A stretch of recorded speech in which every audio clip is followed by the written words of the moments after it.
The room is relationships. The room is you and me and everyone in America. What are you talking about? The room is different cookie cutter from Hollywood. Yeah, man, you never know. People are very strange these days.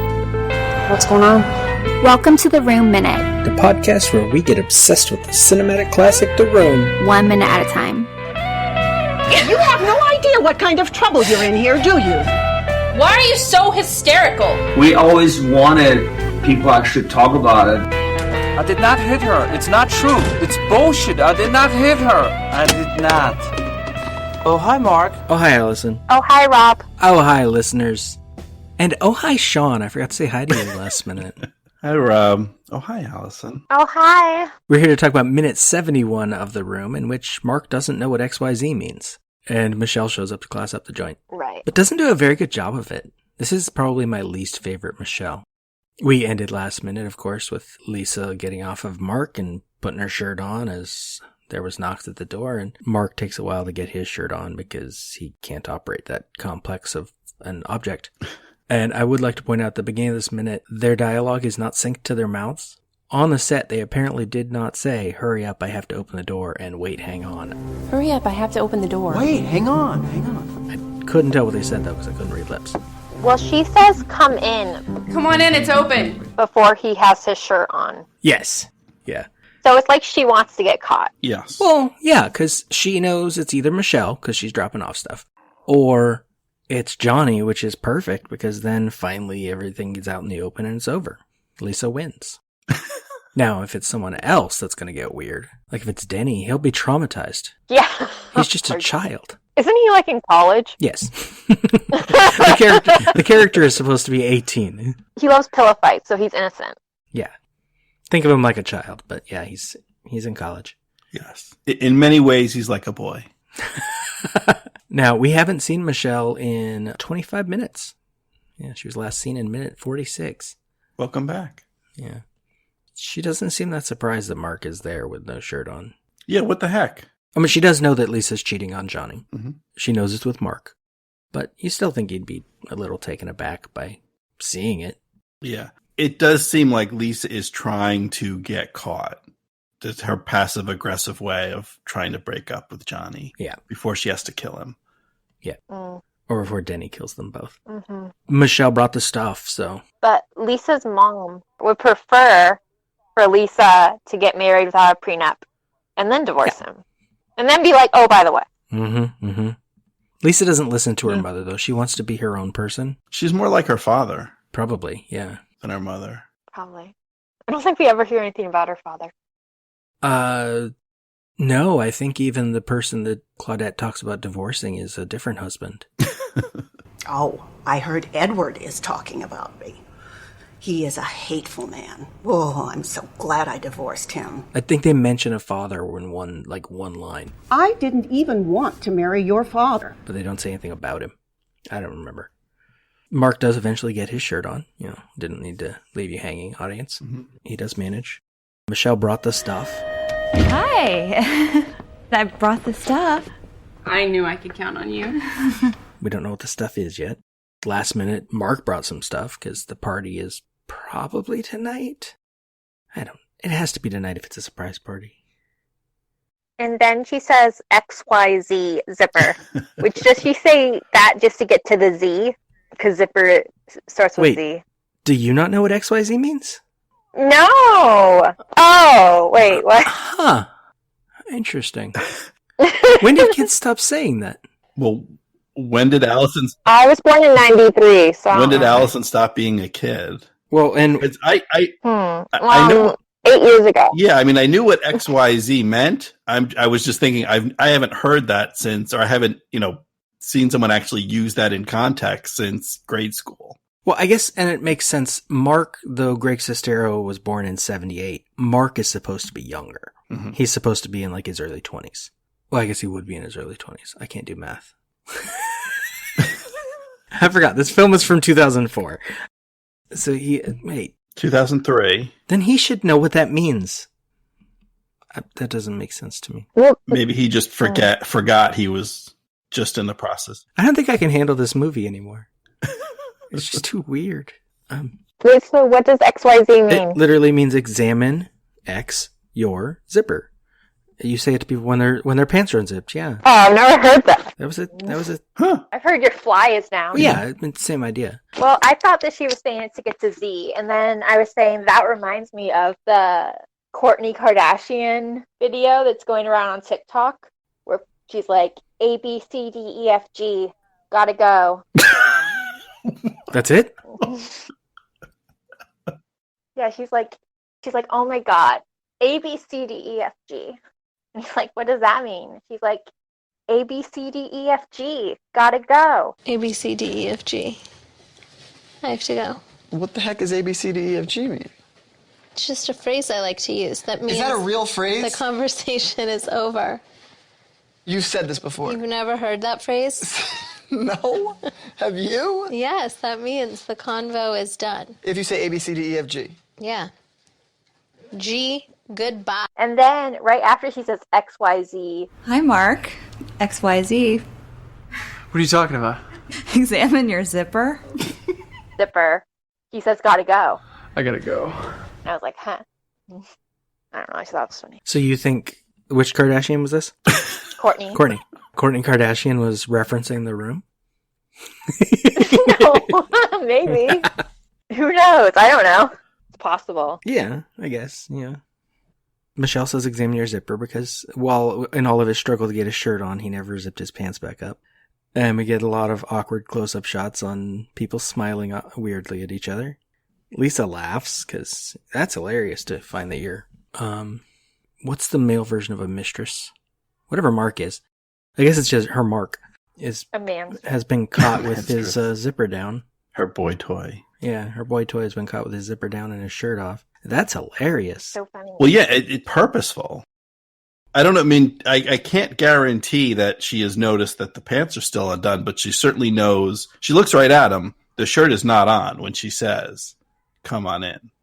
So she is purposely trying to get him caught in a state of undress. Yeah. She wants to be caught. Just backtracking slightly because I looked it up.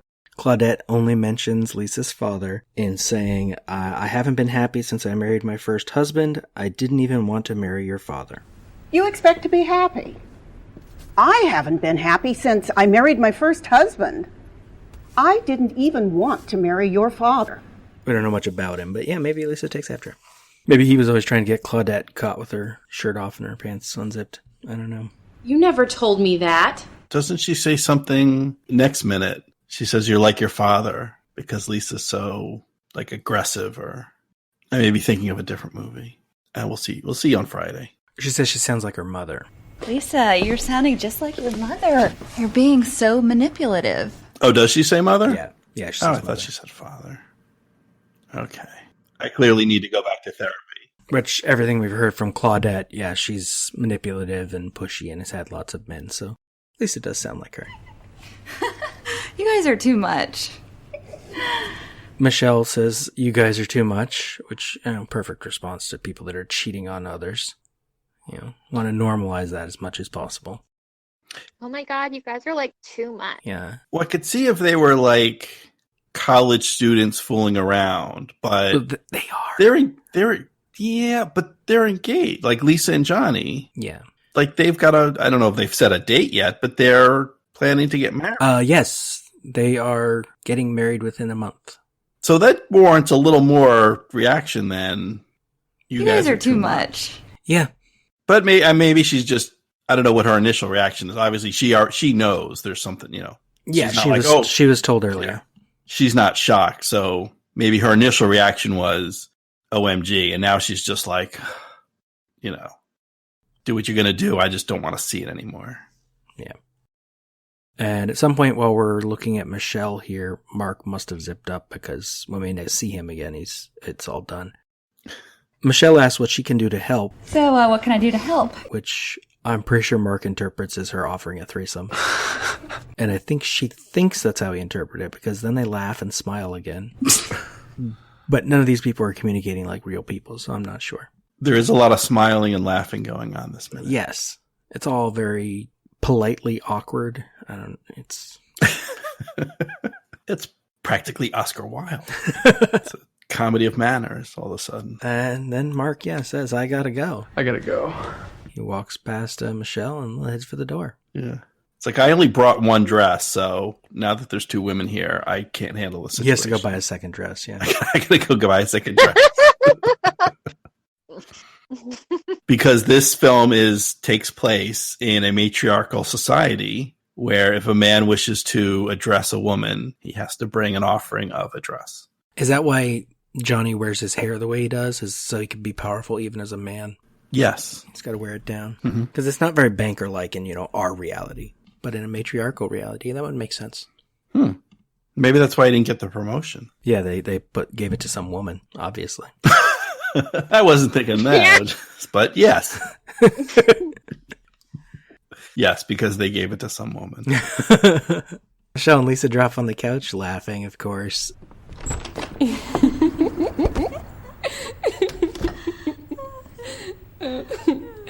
The broom in the background has moved, and I'm only noticing brooms because this scene is bugging me. And Lisa asks if Michelle wants to help her move the coffee table. Come on, help me move the coffee table. Okay. Yeah, we're going to get some furniture moving. Which, as I pointed out before, I think that was last episode, the coffee table is currently not in its usual spot. They're setting up for a party by putting everything where it usually is.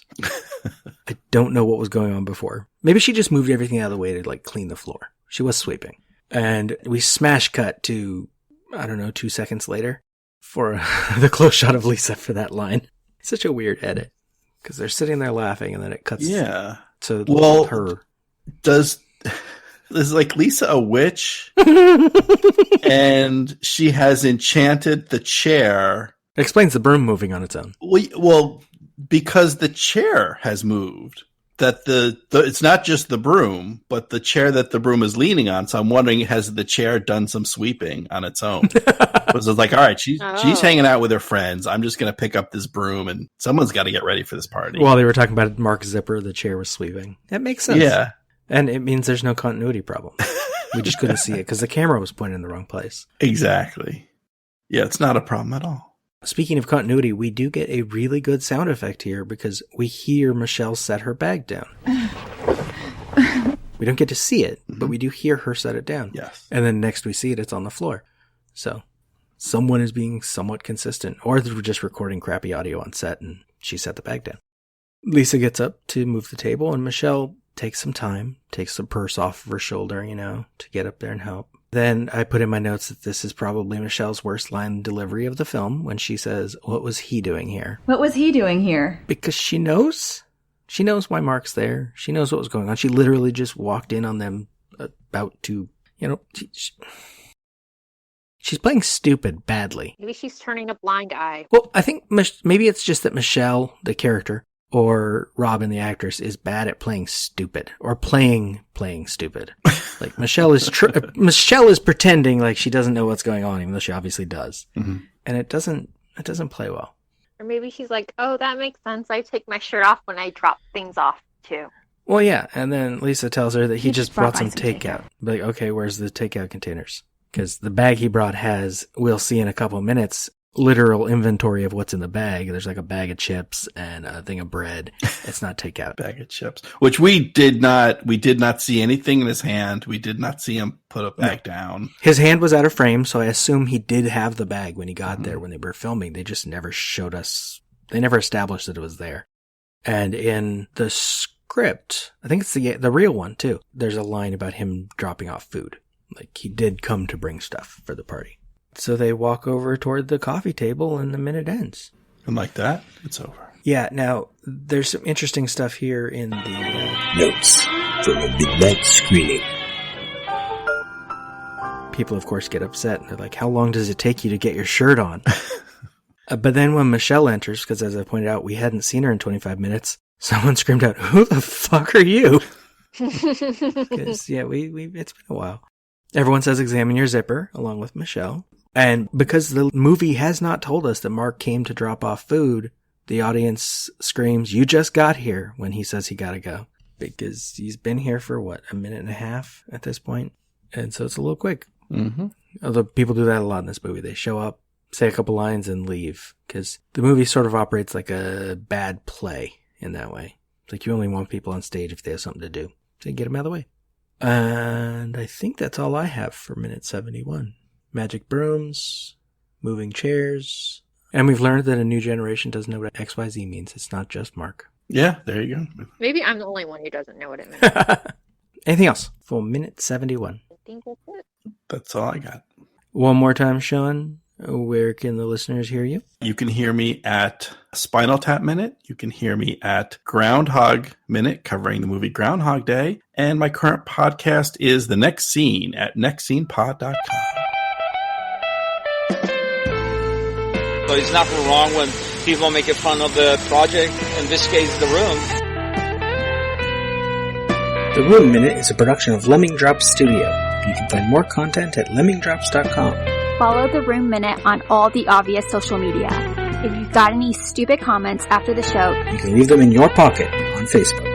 If you like what you hear, throw us a rating and a review on your podcatcher of choice. Thank you for listening, and remember, if a lot of people loved each other, the world would be a better place to live. Leave us!